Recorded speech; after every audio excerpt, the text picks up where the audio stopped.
Bollywood mass directors లో హిట్లున్న ప్రతి project కి ప్రసవ వేదన అనుభవిస్తున్నాడు హరీష్ శంకర్. అయితే ఉస్తాద్ భగత్ సింగ్ కోసం తను వెయిట్ చేసేందుకు టైం బానే కలిసొచ్చినట్టుంది. ఏకంగా 4 మెగా ప్రాజెక్టులు పట్టేశాడు. 3 ఏళ్లు ఫుల్ బిజీ కాబోతున్నాడు. హరీష్ శంకర్ ఉస్తాద్ భగత్ సింగ్ వల్ల చాలా కాలం సెట్స్ కే పరిమితమయ్యాడు. తీరా షూటింగ్ షురూ కాగానే ఏపీ ఎలక్షన్స్ సందడి వల్ల పవన్ పాలిటిక్స్ కే పరిమితమయ్యాడు. అయినా ఈ డిలే వల్ల హరీష్ శంకర్ కి మరో కోణంలో కాలం కలిసొస్తోందట. ఉస్తాద్ భగత్ సింగ్ షూటింగ్ కి బ్రేక్ పడగానే మిస్టర్ బచ్చన్ అనే మాస్ మహారాజా రవితేజతో మిస్టర్ బచ్చన్ ప్లాన్ చేశాడు హరీష్ శంకర్.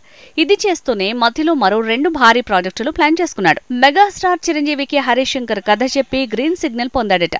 అంతేకాదు mega power star Ram Charan కి కూడా ఓ కాన్సెప్ట్ చెప్పిన హరీష్ కి అక్కడ కూడా పాజిటివ్ రెస్పాన్స్ వచ్చిందట. ఫుల్ స్క్రిప్ట్ తో రమ్మని చరణ్ అనడంతో ఇలా 2 మెగా ఆఫర్లు తన అకౌంట్ లో పడినట్టయిందంటున్నారు. హరీష్ శంకర్ మేకింగ్ లో నటసింహం బాలయ్య సినిమా కూడా ఓకే అయిందని తెలుస్తోంది. కథని కూడా లాక్ చేశారట.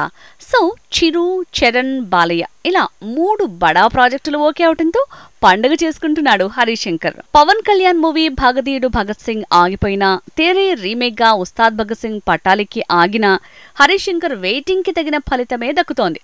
ముందు మిస్టర్ బచ్చన్, తర్వాత ఉస్తాద్ భగత్ సింగ్, ఆ వెంటనే చిరు సినిమా, ఆ తర్వాత బాలయ్య మూవీ, లేదంటే రామ్ చరణ్ సినిమా, ఇలా చేతిలో 4 సినిమాలతో దూసుకు వెళ్లే ప్రయత్నం చేస్తున్నాడు హరీష్ శంకర్.